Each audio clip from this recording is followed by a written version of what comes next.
Excellent. Thank you for that. All right. Oh. Do we have slides? There we go. Excellent. Lovely. Hello, everyone.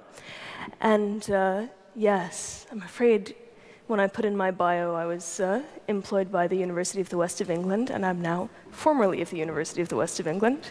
As researchers do, we like to jump around. But that doesn't change the nature of the presentation, which is about how robot arms are being sold to the public rather than to the people who actually purchase them. So, interesting thing happened in 2014. KUKA, who you may know because they're a major German robotics and automation company, released a video of Timo Boll, world champion table tennis player, playing table tennis against a robot arm. Specifically, well, more to the point, I'll show you a picture. This gorgeous, gorgeous, dark, moody video of Timo Boll playing table tennis against a robot arm. This differs enormously from how we've historically seen robot arms being portrayed, because this uses the language and the vernacular of sports, of car advertisements, of luxury branding to sell us an industrial robot. And I'll show you a small moment of this. So we'll go, let me find my full screen button. All right. Oh, God. It's in German. Can you full screen it?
Right. It goes on. It does go on. But the point of this glorious little video, which got 10 million views on YouTube in 4 years, and is by far, the most popular thing KUKA has ever posted to their YouTube channel, as you can imagine, since most of their other videos are white room scenarios where they're describing what a robot does and how it functions for a company that owns it, right? This is the typical how to sell a robot. This video has this beautiful narrative of, at first it seems as if Timo Boll will not beat this robot, and then miraculously the human, the fallible but skilled human, claws it back, and spoiler, he wins, right? He does ultimately beat the robot, and the robot refuses to shake his hand at the end, right? Showing that, you know, they may be our overlords eventually, but not yet. And then the tagline under the KUKA logo at the very end of this video is, maybe not the best at table tennis, but probably the best at robotics, right? This is the brand proposition in this case, that though they can't yet beat Timo Boll with one of their robot arms in a game of table tennis, they can certainly automate your production line. Fine. So a year later or so, 2015, Yaskawa, which is a very large Japanese automation and robotics company, releases a video in which Isao Machi teaches a robot arm.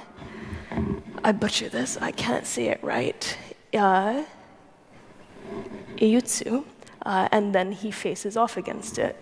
Now, this particular word that I can't say very well is, it's a part of the art of samurai swordsmanship, and it's fast precision cutting.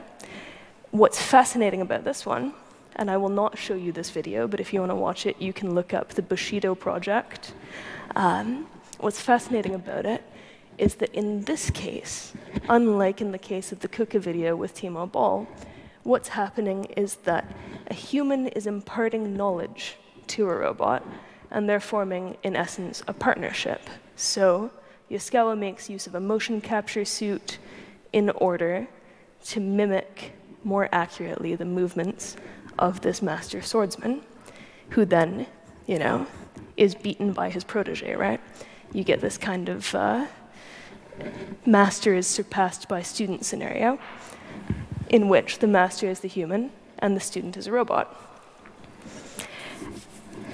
Very, very, very, very differently. In 2014, the Governor General of Canada, the country I come from, plays air hockey against an ABB robot arm at a trade fair. This is an annual trade fair called Discovery. And for those of you who don't know the intricacies of the Canadian political system, the Governor General is the Queen's representative in Canada, meaning that, A, symbolically, he is the head of the country, even above the Prime Minister, though in practice he has no real power, unless he chooses to exercise it, and then that's a constitutional crisis, but we won't go there. B, that means that this man is playing air hockey with an industrial robot on behalf of the Queen of England. He doesn't look nearly as good as Timo Boll when he's doing that. And I can't remember, I was there. I can't remember whether he won or not. I think the robot won. So, what's the point of all of these things? I guess first, clearly, one of these things does not belong, right? The David Johnston versus the Yaskawa video versus Timo Boll, right? Gorgeous robots versus competent but ugly robots. Because in the last couple of years, what we've seen is a resituating of how robots are marketed to a more general public, which is the whole point of this talk. This is how we think of an industrial robot arm, right? Generally yellow, the KUKA one's orange, Yaskawa's doing blue ones, but historically, an ugly yellow safe thing, often in a cage, for obviously safety reasons, that just, you know, does the same thing every day, repeatedly, on a production line, in a repeatable way, right? That's been one of the value propositions of industrial robots. What we're seeing now is a kind of robot marketing that's less about fact and more about affect. And I realize I talk like an academic, so I'll unpack the term affect a tiny bit. Affect is the idea of an emotional connection with something.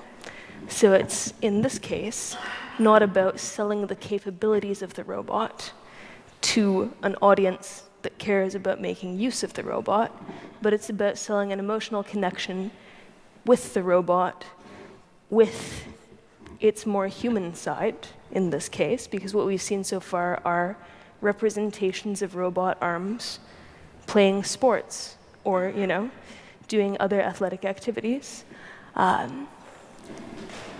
We're asked to empathize with it because it's doing something that we might do in our spare time or that we might actually enjoy watching someone else do. Some of you may be utter nerds like me and enjoy watching videos of how things are made or, machines in action. But for the most part, we like doing things like watching sports in our spare time or, looking at art, whatever, watching TV, right?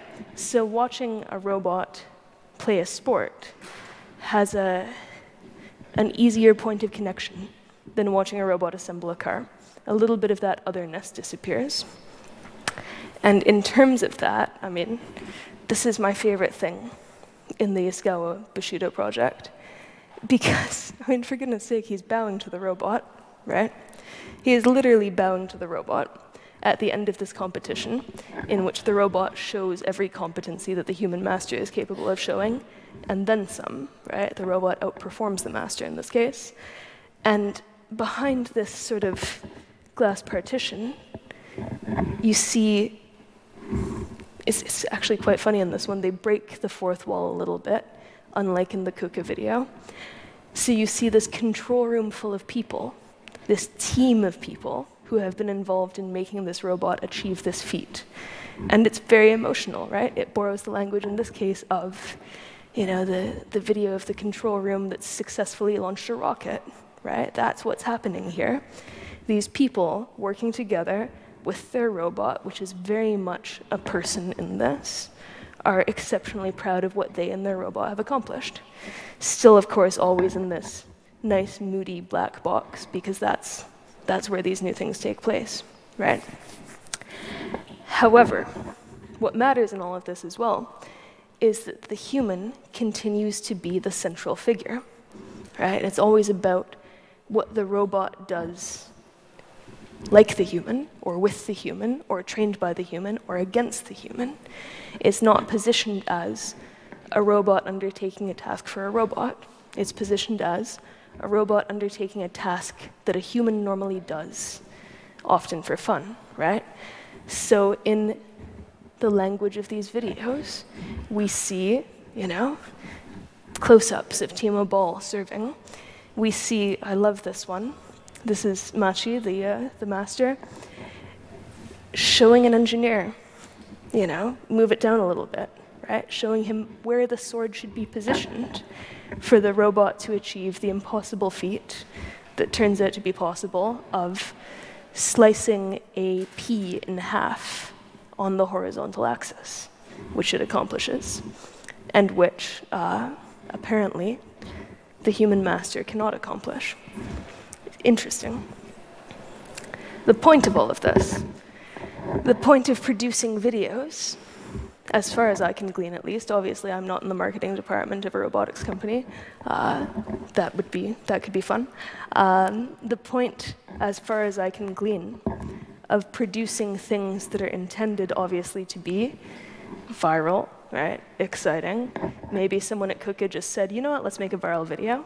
Let's see how well we can do. But the secondary effect is, well, not even a secondary effect, the point is that it targets an audience outside of the normal group of stakeholders who care about industrial robots. So it's moving out of that clean room environment that we're used to seeing robots in, or out of that factory environment that we're used to seeing robots in, and it brings them into spaces which make them seem exotic, which make them seem more exciting, which make them, I hesitate to say this, but I've yet to find a better word in all of the articulating I've tried to do around this. It makes them seem sexier, right? In essence, these videos are about making a robot into an object of desire, or at least something more relatable. And that, interestingly, we've heard a lot of talk in this track today about how robots are talked about right? One of the tropes that you always get is the idea of the robot taking your job. You know, the robot, or automation more generally, being something that does damage to the human and their ability to have a fulfilling life. And one might think that, you know, thinking about a robot as someone who can be a world champion table tennis player, though that's obviously not the goal, but one might think that doing that adds to the narrative of robots will take our jobs, you know? First they'll be assembling our cars, then they'll be playing our table tennis for us, and then what's left, right? If we don't even have table tennis, what do we have? But my position is that obviously when we look at a robot playing table tennis against Timo Boll, we're not thinking, oh shit, now all of our table tennis players will be robots. Because we've been watching robots play soccer and robotics competitions for years, right? An enormous part of the development of robotics as a research field has been about using relatable human tasks, like sports, to make people more excited about robots. And so in that vein, that's effectively what's happening with these videos. We see relatable human activities carried out in aesthetically pleasing ways by things that are frankly boring. It's amazing that robot arms are boring, but they totally are, right? I mean, we've seen robot arms in factories for decades and decades and decades now. When I was a child, there were robot arms in factories. You know, they're just a fact of life at this point, and thus they have become boring. In a sense, what these videos are doing is making them exciting again, in the same way that, you know, somehow space travel has become boring. People don't watch launches anymore, except maybe some people in this room. I realize that, you know, this may not be the crowd to say that to. But what we're seeing is selling to the secondary audience, right? I mean, in marketing, people talk about primary and secondary audiences. And rather than talking to the purchasers of robots, who, of course, robotics companies have been talking to for years, they're now talking to the people who are purchasing the things that are made by the robots, which is interesting, because it starts to be a value proposition. Is anyone in the room aware of the Adidas Speed Factory? Sort of mumble if you are. Yeah, cough. Yeah, okay. Anyway, so in Ansbach, there is a thing called the Speed Factory, which is Adidas's attempt to do lots of interesting, wonderful, and problematic things, right? Make German shoes for Germans, make a customizable shoe that can be produced in the span of a short period of time and then sent off on demand, et cetera, et cetera. And a side effect of this, that of course interests me, is a lot of really gorgeous, moody, dark, sexy videos of robots and 3D printers and automated sewing machines and laser cutters doing the things that they do inside of an apparently black factory. It's probably not actually black, but if you watch the videos, for goodness sake, I mean, how would a human work in there, right? Which is another interesting fiction in these things. But what I love is this shot about halfway through a promotional video for the shoes that are coming out of the Speed Factory, which has this robot center stage in a darkened room in its lit up box. The only thing you see is this white, bright centerpiece of a robot doing its thing, assembling a shoe, right? While the rest of the world is dark and black and moody. I think there's a fascinating symbolism in that, which kind of brings me to, never mind, kind of, why am I equivocating? Which very much brings me to my little food for thought, which is that what we're seeing now is an attempt at a more exciting aesthetics for the future of technology. Because clean rooms used to be exciting, right? Clean rooms are a departure from the dirty, grotty factory that humans have worked in. Clean rooms are the idea that we can have a nicer kind of manufacturing. Now that's boring. Now we've moved on. Now we're getting a new vernacular in which, as we start to think about what robots will do for us in the future, because absolutely those things are becoming more exciting, right? The possibilities of robots are moving beyond just precision and accuracy, as we've heard, and on to things like collaboration, flexible production, et cetera, et cetera. And along with that movement, I think we're seeing a more imaginative way of viewing how robots fit in our industrial practices, in our lives, and as things that add cachet and intrigue and mystique to the products that we purchase from the people who make those robots. And that's me. Thank you.